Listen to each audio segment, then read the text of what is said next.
What does that time frame look like from start to finish, from saying, hey, I want to apply for this loan, to the completed, hey, signing the paperwork, getting the money? So if there's no tenant improvement, there's no build out, there's no kind of permits or things like that, then generally speaking, a commercial deal is 45 to 60 days. If you bring in the Small Business Administration, for them, it's an additional set of requirements and approvals you have to go through. So I usually say somewhere between 75 and 90 days. But generally speaking, most straight acquisitions, you can look at anywhere between 45 to 60 days on that. Welcome to another edition of Blueprints Punch List Healthcare Edition podcast. My co-host Ken Fulmer. Ken, what's going on? Not a whole lot, man. Just trying to get caught up. Just got back from some vacation, and you know the work never stops. So Where'd you go on vacation? I went up to South Carolina, North Georgia area. Okay. Yeah, it was good. It was a nice kind of. It was relaxing. Good. Yeah. You got family up there, or? No, we did some golfing up in South Carolina, some hunting in North Georgia. So Very cool. Yeah. That's awesome. Yeah, and today we have on our show a very special guest, a returning guest, if I may say. Steve Fulmer, thank you for coming by, brother. Thank you. You were part of helping us getting this podcast off the ground. Shoot zero with us. So Super top secret. Yeah. Don't tell anybody. Don't tell anybody, guys. Yeah. But no, really, we do appreciate you helping us out and helping this going. We have a long time relationship with you and Wilson and Company, and we've gotten to know you over the years. So couldn't think of a better person to really have on one of these first episodes. Well, thank you. I appreciate that. I enjoy having Ken as a golf partner. You know, when I go out on these different scholarship and fundraising things, Ken is a great golfer. Yeah. And I just bring a bunch of cigars, bunch of whiskey, and a terrible slice, and he does all the rest of the work. So it's nice to be able to help him out a little bit here as well. So all right, so I'm gonna have to join you guys on one of those excursions, because my golf thing is I golf twice a year. Okay. I usually borrow Barry's clubs because we're the same height and everything. Okay. And then I play with Ken, and he's just like, all right, I'm shooting a 6 here. So I'm like, all right, that's probably a 5 iron, maybe a 4 for me. Yeah, it's definitely good that most of those tournaments are shotgun style where you get to pest ball wins. And so, you go with Ken's ball every time. And then maybe I'll clean up on the putting side a little bit and get 1 or 2 in. So yeah, but the whiskey definitely helps with the shots. Yeah. Either it'll make it better or make it so you don't care. So either way, you win. Yeah. Absolutely. A good burner is always good on the course too. So it's clutch. Well, Steve, just a quick intro. You got a long bio here. If I can get this thing opened up. Too far away. Doesn't recognize your face. There we go. Trying to break in. Man, Steve Fulmer, with Commerce Community Bank, 16 years in the lending industry, bank management, coaching, and business development. Yeah, been known for providing excellent customer service, which is one thing that definitely resonates with us, and I think why we're so excellent at what you do. Thanks. Robust background in SBA, commercial lending, small business banking, delivering tailored solutions to meet his clients' needs. Born here in Central Florida. Born and raised. That's Absolutely. right. That's a rare breed. Although Ken, You got 2 here. you got 2 here. Yeah. We're not related, by the way. In case anybody was wondering, we have the same last name, both born and raised here in Central Florida. Yeah. But no relation. No familial relation. For sure, though, right? We know that for sure. Yeah, he's got more red. Yeah. I'm getting more of the gray. That's good. Got your MBA from Phoenix, University of Phoenix. Graduated from banking school at LSU. Yep. And you're an Army vet, so we just had Memorial Day, Veterans Day. So thank you for your service. Thank you. Yeah. And just a leader in every facet. Orlando Business Journal top 40 under 40 and Veterans of Influence been recognized in 2021. Yep. Steve, welcome to the show. Thank you for having me back. Yeah. Technically having me back, maybe not, maybe this is the first time you're seeing me, but it's good to be here. Yeah, so one of the things that we like to start off with is just asking you of a recent win that you had. Yes. It could be personal, business, just something of the last couple of weeks maybe, or a few months. So you all know I'm getting married, and so I'm working through all the different intricacies of dealing with that. And congratulations. Thank you. So my fiance is very much like me, very analytical. She has a healthcare background.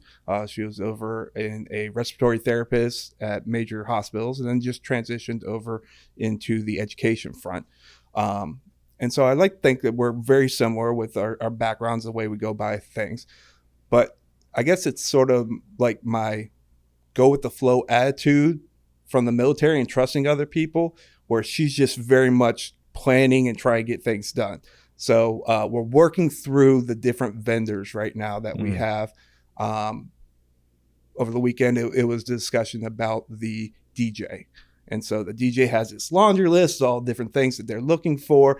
And she's freaking out for all these different songs. I'm like, babe, we got like 5 major songs that we have to have there. Other than that, let the DJ do their job. That's what we're paying them for. They're the experts. That's right. They know how to keep the crowd hyped. They know how to have a good time. They can read it and say, you know what, this song isn't fitting in. Let's move it over. Give them some recommendations and let them do their job. So as a soon-to-be husband, being able to convince her of that and not worry about it and not make my weekend miserable was a big win for me.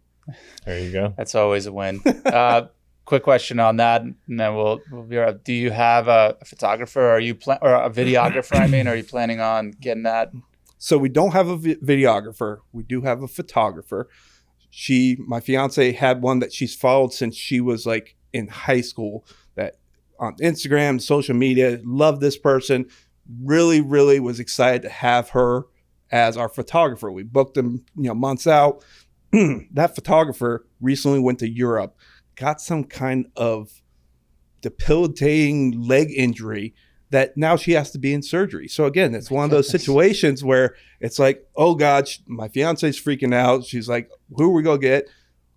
We asked them for recommendations. We found somebody else. We hired them. So we have a photographer, no videographer. We both have kids. I'm sure they'll take some nice, fun videos for us, and we'll just watch them that way. As one thing that I pushed for, I wasn't too many vendors for my wedding that I had a choice in saying. I just wanted a videographer, and it was well worth it to have somebody that does a professional video, because it's something that you're going to look back on for the rest of your life. So it is worth the investment if I can push you into that, to find somebody. Do you really want to have on camera how bad of a dancer you are, Dave? Sometimes no. Come on now.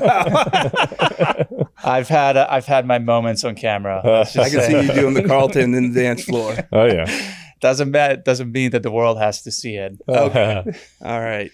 Keep it to yourselves. Yeah, absolutely. Ken, go find that footage for us, buddy. We need a B-roll. I will. I'm on it. I'm going to have to talk to Brooke about that. Me too. Where is that? That might go missing all of a sudden. Yeah. So Steve, started your career. Let's just go back to the beginning. Kind of graduate from college, go to the military. Yeah, so it's a little bit different. Born and raised here in Central Florida. Grew up poor. Was a good student, smart, but just wasn't able to really tighten down on the homework assignments to be able to get good scholarships. So I knew I needed to join the military from high school time.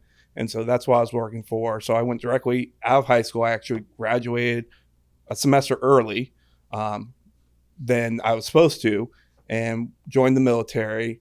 I was military intelligence, and I was airborne. So I jumped out of airplanes. So that sounds really, really impressive, but how smart can you be to join the military and then volunteer to jump out of airplanes on top of that? So it's just, don't give me any extra credit for that. But I spent 5 good years in the military, most of my time in San Antonio, Texas, which was a great duty station over there, a lot of great service people over there.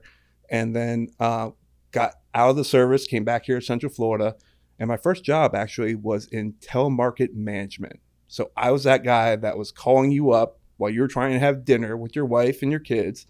And I'm trying to sell you the swimsuit edition calendar from Sports Illustrated because you already have Sports Illustrated, but you don't have the new 2024 calendar yet. So you sort of knew who I was. It wasn't necessarily cold calling because you had some sort of familiarity with the company that I was representing, but I was trying to upsell you on an additional package. And it wasn't me. I was trying to coach and develop call center representatives in this and manage the call dialer and all the different aspects of that stuff. So that was my first job out in the military.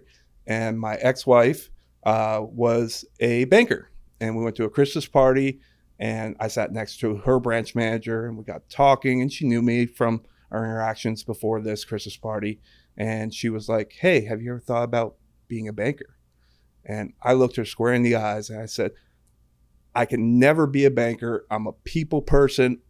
All bankers want to do is charge me fees and decline my loan applications. I can't do that to people. So if you think about it, I actually thought that being a telemarketing manager was more illustrious, a more noble career than being a banker at that time. So she was like, well, if you ever change your mind, let me know. And shortly thereafter, me and the owner of the telemarketing company had a falling out, disagreement. And I called her up and I said, so tell me about this banking gig. And that was back in 2008, which was a wonderful time to start banking. There was nothing negative going on in banking in 2008 to 2010. Perfect time. So that's when I got started. It was really great learning experience going through the Great Recession. You started off in 2008. If you could fog a window, you got a loan approved. It was pretty easy back then. But those same people later on that year or the next year, I'm calling them up and saying, unfortunately, we have to cap your line. We have to close your line. You don't have any more availability because situations change and your collateral value may not be there. Your cash flow may not be there. And so we went into what we call the SAD department, special assets, where we're trying to manage people through this hard time while still protecting the assets of the bank. So for you, obviously, we're focused on the construction side of things. Really, big focus on the healthcare side. So, for folks that are looking to get funds, lending for a project, business, whatever it may be, what does that look like for you on the front end when they come to you asking for a loan? What does that look like? What are you looking for on your side? Sure. So a couple different directions we got to take this. First, we need to talk about on the healthcare side, for example, is this going to be a owner operated, meaning that the doctor, the practice is going to be running operations and the primary source of repayment is the operations of the business? Are they going to be running their business out of that building, or are they a doctor or a very well-to-do person that has disposable income and they're looking for an investment property where the primary source of repayment is the leases and rents collected by the doctor from their tenants, the people that are actually occupying the building? So there's two different paths we could go down. You want to start with the owner-occupied first? Yeah. Sure. Okay. So this is assuming right now that this is a pre-constructed, it already has everything built out. Maybe there's some TI work, tenant improvement work that needs to happen. But we go ahead and collect the financials on the operating company and the ownerships of that operating company. And we do different types of cash flows. And cash flows, think of it as your ability to repay based off the income that your business generates. Okay. And so we're going to do a business cash flow on the operations of this practice, of this medical group, whatever that's going to be occupying. And that's called the business cash flow. Then we're going to look at the owners. And we usually look for people that are 20% owners or more of the business as what we call guarantors. So they're the secondary source of repayment. Okay. So we take a look at their personal tax returns and we take a look at their W-2s and their K-1s, the different ways that they get paid as the owners of the business. Okay. Then we take all those together and we do what's called a global cash flow. And so that's all the income from the business and all the income from the business to the owners divided by the overall debt for the business and the overall debt for the owners. So that gives us a good round picture, because what we don't want to see is a business that's making great cash flow, bringing good money to the bottom line. But then we have doctors that have what we call big boy toys. They have the RV, they have the boat, they have the jet skis, and they financed all of it along with their third property over in Sanibel Island.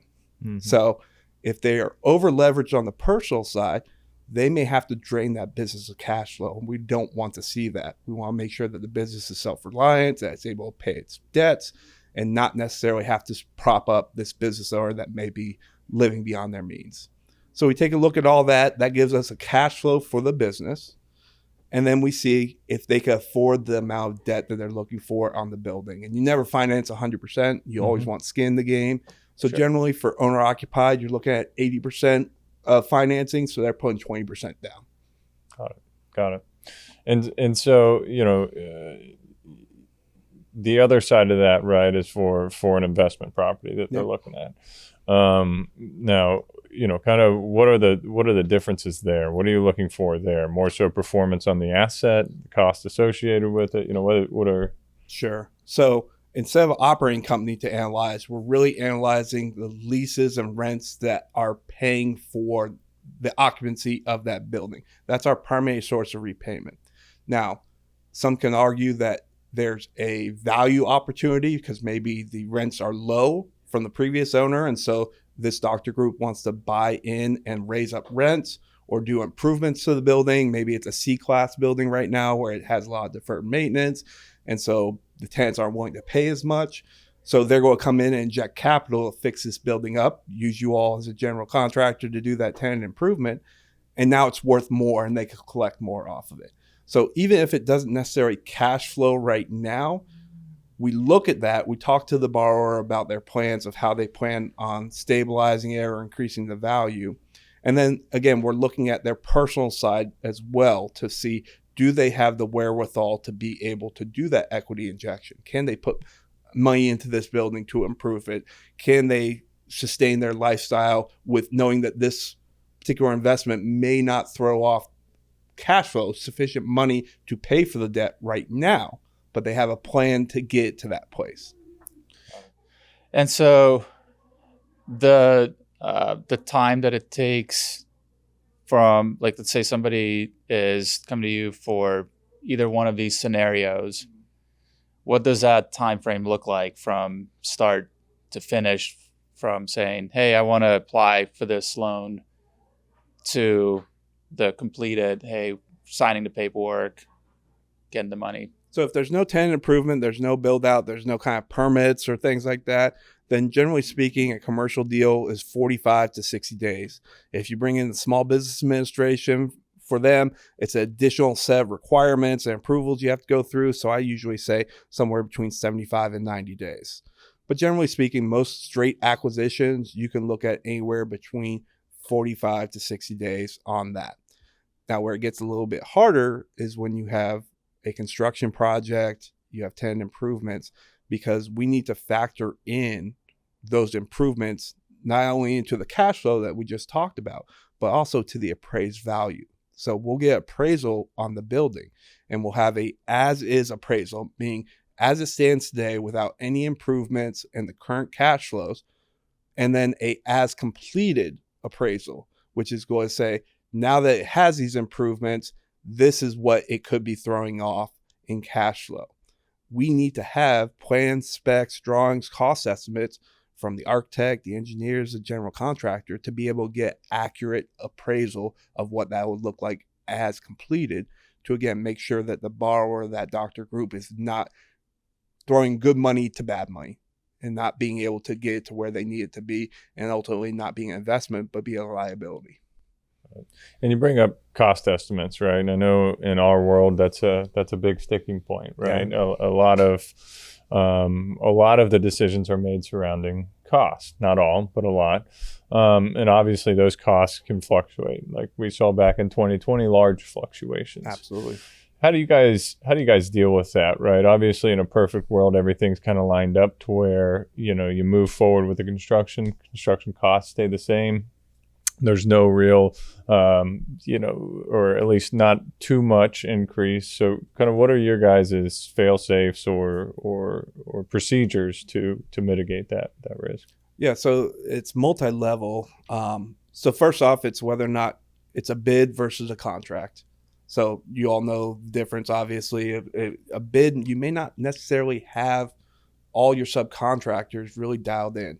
And we tend to see on our end, on the banking side, line items that say allowance for blank. Mm-hmm. When I see allowance for whatever, I'm like, okay, that means that plans are probably not approved yet. The city's giving them the rigmarole and making them go through revision after revision, and or they haven't gone to their subcontractors. That's really, in my opinion, you all tell me if you see it differently from your angle, but from my opinion, allowance is a best guess based off of the recent history of that general contractor.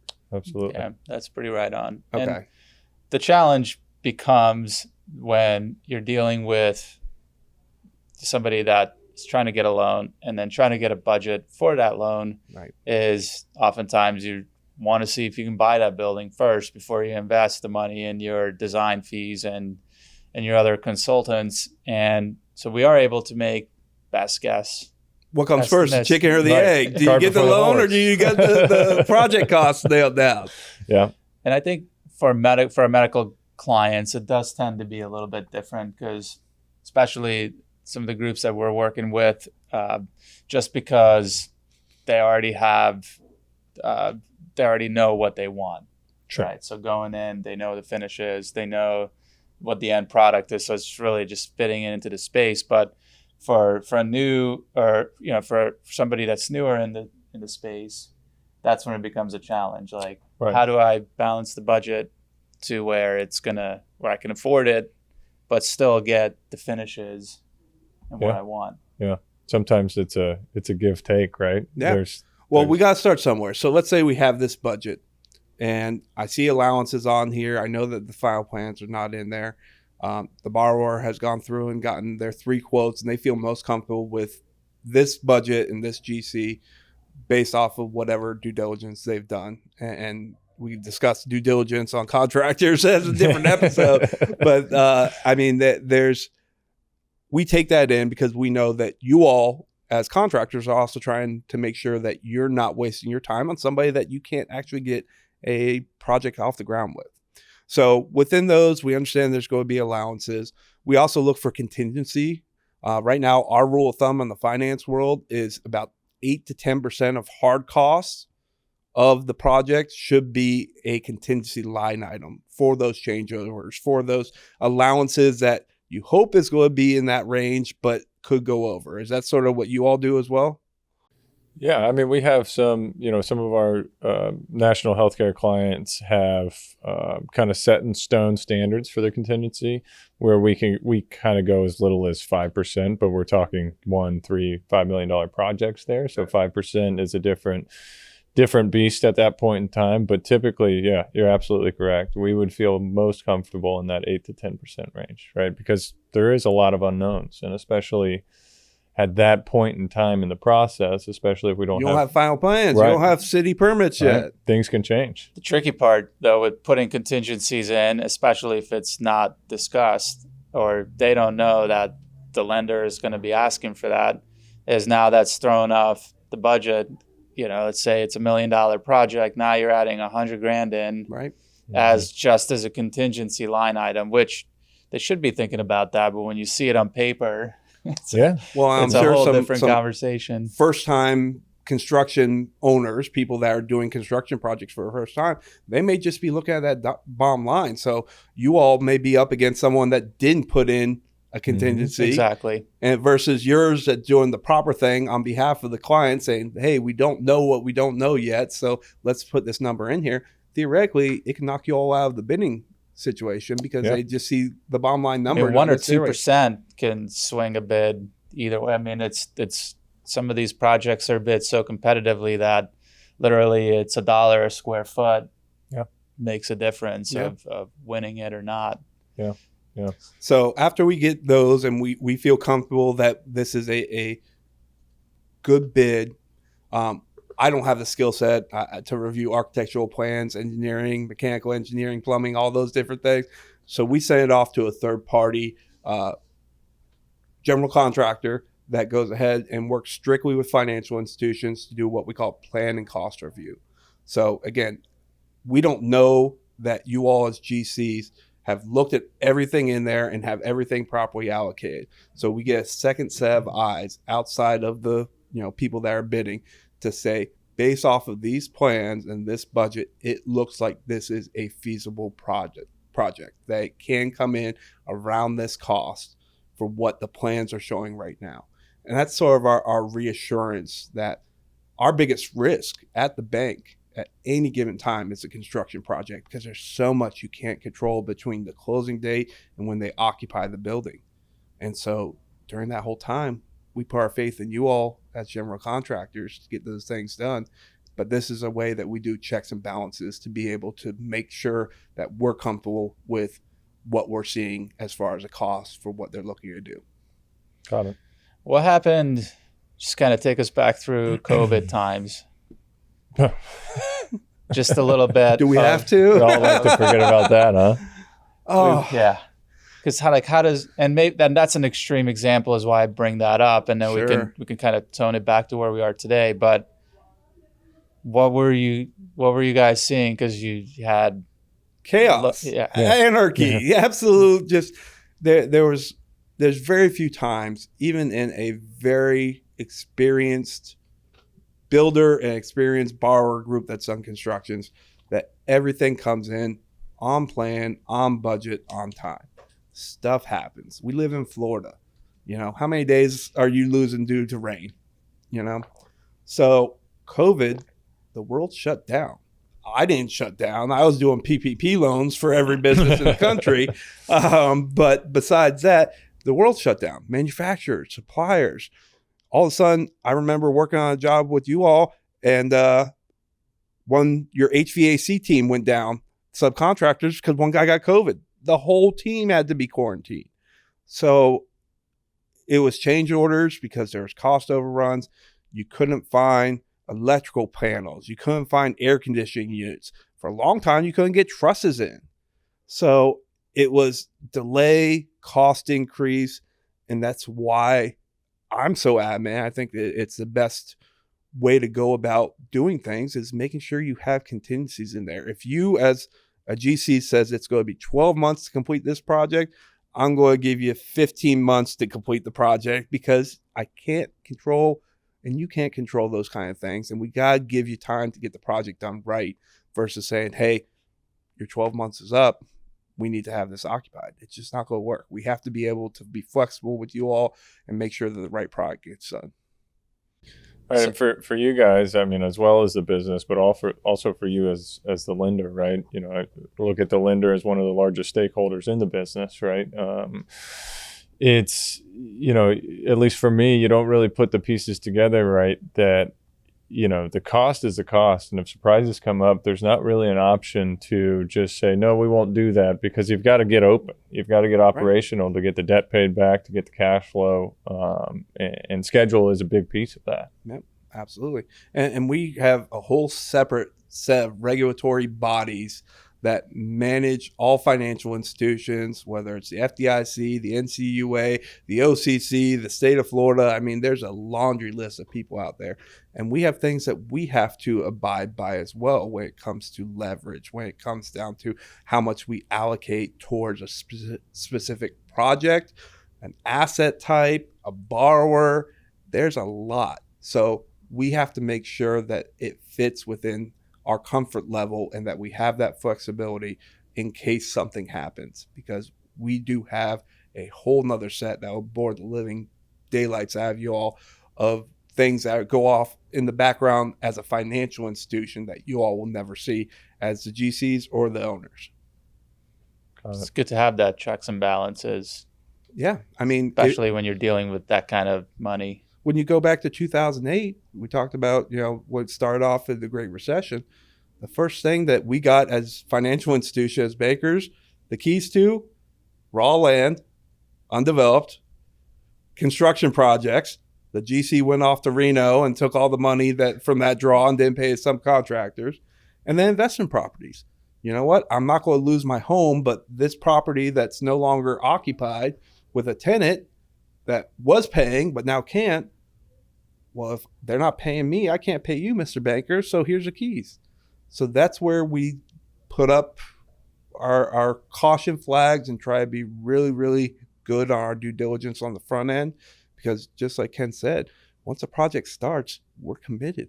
We have to see it through one way or another. Even if the borrower gives us back the keys and we have a partially completed building, for us, the only way that we can get out of that is either find a developer that's going to take it over and they're going to want pennies on the dollar to do that, or we're going to have to hire a GC to finish up the project. And now it's on our dime to complete the project. Plus we had the loan that we lost off. And then we have to sell it. So lots and lots of stuff. We don't want that. We're not in the collateral game. We have collateral as our backstop. We want to make sure that either the business is operating and making the money to pay us back, or that they have tenants in there that are going to be good tenants for long periods of time and be able to pay back the loan. Yeah, you know, we always look at the regulatory stuff or the red tape as roadblocks, but they're there for a reason. It's a necessary evil, I'll say.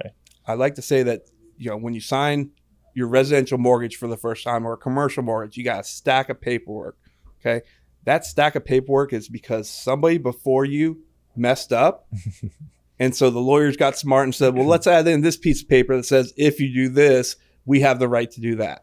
And so it continues over the years to pile up the amount of paperwork that you're signing off on, because there's risk and there's things that people have done before you that's messed up for all of us. It's not getting shorter, that list. No. The good old days of a handshake and you know, absolutely, Dave, we'll do this loan for you. Yeah, those are long gone. But a community bank, I like to think, is the closest thing to what we had back then. So because we're talking about existing buildings, TIs, what about ground up development projects? Because that's a whole another bucket, I would guess. And just talking about something coming to fruition, right? Or from concept to actually getting the building built is 2 to 3 years potentially. Yeah, I mean. So how do you mitigate that risk? Because oftentimes, you know, you haven't even done any of the site assessment to make sure, you know, what kind of due diligence items that you're going to have to face there. You don't have even necessarily drawings to go on. So what does that look like, that process? That's where I say the lender of choice is the friends and family plan for the borrower. That's when they're putting in their hard-earned capital and their equity and going to their friends and families or investors in this case and doing that, because there is way too much risk. If you think about everything we just talked about for a single project, think of something where it's 500 homes, you know, 10 to 20 multifamily buildings, industrial bays that go on for miles and miles that hopefully will be rented off to some big company like Amazon. But right now you just have a hope and a dream. So for the most part, financial institutions are not going to take that risk on you that early. You're going to have to put in your equity to get the land and do the due diligence, get the entitlements done, get the zoning correctly, start working on letters of intent, LOIs for potential tenants that'll be working on that. If it's a home builder, maybe some takedown from big home builders that once you get the neighborhood parceled off and leveled and pad ready is what we call it, then they'll come in and they'll build their houses on there at a certain dollar amount. That's the only way to get those kind of projects financed right now and historically, is because it's developers make a lot of money because they take a lot of risk. Yeah, and those costs, right, are often referred to as the soft costs. So for you, you know, obviously it varies depending on what the development is, what the project is. But you know, take a $3 million project. What do you typically see on a percentage basis for those soft costs? That's because it just varies so much from county, city, municipality. and then what the product types will be looking like. But generally speaking, for us, and that kind of range, you're probably looking at the cost of the land, and the soft costs will usually get us close to what we need from an equity standpoint of 20 to 25%. So it's not just the soft costs, but it's the price of the land as well, and anything that they had to do to it, like the environmental search, the surveys, all those different soft costs associated with the civil engineer, the architectural, the MEPs. Those types of things tend to work out, in my experience, to being around 20 to 25% of the project cost. If it's a bigger development, it may be closer to 30% of the project cost just in the land and soft costs. Got it. So the land and the soft cost kind of acts as their skin in the game. Absolutely. 25%. Yep. Got it. Yep. So what is your sweet spot when it comes to these types of projects, size-wise or even in location-wise of Central Florida? But yep. What do you look at? I'm at a community bank. Community banks tend to only lend in their area, so I only deal with the Orlando MSA, pretty much the counties that are connected to Orange County. Volusia, I'll go up to Volusia as well, but it's the 7 counties here in Central Florida. My bank being a community bank, we're on the smaller size, so my sweet spot's between a $1 to $3 million project, and then from an asset type, it's a continuum pendulum. So I remember back in 2010, 2014, when we did start lending again, retail was a huge no-no. It was the Amazon apocalypse. It was, Amazon is taking over the world. There's no longer a need to have brick and mortar retail establishments, because why would you go down to your local store when you could just order and have it the next day on Amazon? Well, currently, retail is a very sought after asset class, because during that time, a lot of those owners and developers turn them into lifestyle centers, things that you can't replace on Amazon. Your haircuts, your beauty salons, your gyms, those types of things. Restaurants. Right. Restaurants when you want to go out. On the flip side, during that time period, office was phenomenal. I'd love to have a 10-story office building in downtown Orlando that's got some really great corporate clients in there occupying. Well, then we had COVID and remote work, and we're still talking about back to work right now, people going back to the office.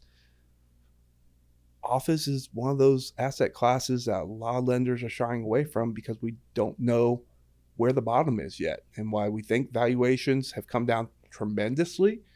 It's like catching a falling knife. You don't want to grab it and it still falls lower.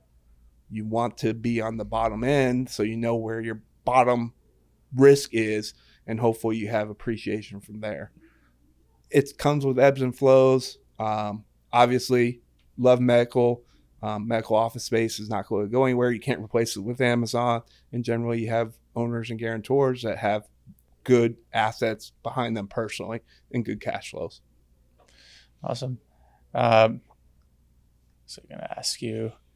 Yeah, I mean, the medical space, certainly one that's been just kind of booming all over the whole, all over the area. So there's freestanding ERs just about announced every other month. Exactly. So it's really, really interesting.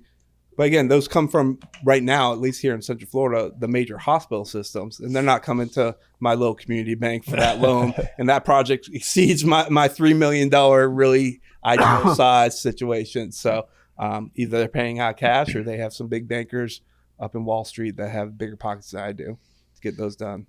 Mm-hmm. What's something that people don't ask you enough when they first come talk to a loan officer or somebody in banking when they're trying to get a loan? What's common missed question, or is there something that you wish? So they asking me or me asking them? You them asking you, just kind of initial, like, I wish they knew this coming to me ahead of time. Yeah, I would say that I wish I asked them who's on your team, how you got this information, where the plans, the specs, the contractor, all those things. How did you come about them? And if you're going with the lower bidder, did you get references? Did you see work, establish things like that?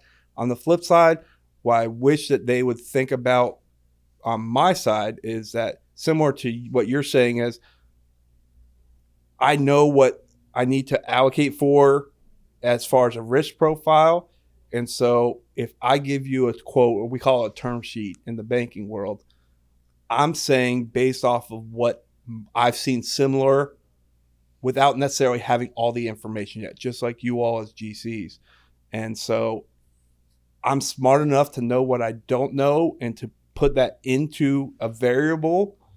And if I find out later that everything is rosy and it comes in great, then I could probably get this done at that or a better rate, term, what have you. But I'm not going to pigeonhole myself and try to be the low bidder and try to be just to get the deal to get a look at, because it's not going to do me any good if I have to come back to you and say, well, I know I said this, but it's really that. Yeah. I don't want to waste my borrower's time. I surely don't want to waste my time. I'd rather be upfront and honest and say, look, based off of what you're giving me right now, this is what I think I can do for you. And so I wish that they understood a little bit more of the more concrete, and you give me information, the more concrete I can be on my side as well. That's no pun intended to the construction. Concrete, yeah. But yeah, I mean, that's the same for us. Is, we get asked all the time for just some budgets, some high level numbers. Hey, I'm thinking about building this out. What do you think that would look like? Yeah. And it's the same. We don't have drawings. We don't have we don't have anything. We just want to build this out and give us a number for what that would look like, how much it would cost. And while our estimating guys, I would say, are top notch and solid at coming up with numbers based on historical data, but still it's a guess at best. Yeah. And you try to mitigate for yourself while at the same time hopefully win the job.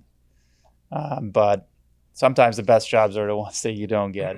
Yeah, absolutely. Yeah. Absolutely. So I tell the borrowers to do your research, understand what this person has already done, and whatever scope you're trying to hire them from, get references, get recent projects that they've done, take a look at them, because your ending product, what you come at the end of the finish line versus what you start with, may be very, very different. And you want to make sure that you're comfortable with the person, their knowledge, their experience to be able to get you to where you want to be, not necessarily the guy that's over giving the lowest price off the get-go. That's solid. Yeah, a lot of great information there. Yeah, well, Steve, again, thank you for coming in and doing this show with us. Where can people find more information about you or reach out to you? Yeah, so we're Commerce Bank and Trust here in Winter Park. And then I am SBA Steve on most of the socials, Facebook, LinkedIn, things like that. So SBA Steve. And then if I could ever be of a service of help giving you information, happy to help. Awesome. Thanks, Steve. Thank you. Appreciate it, guys.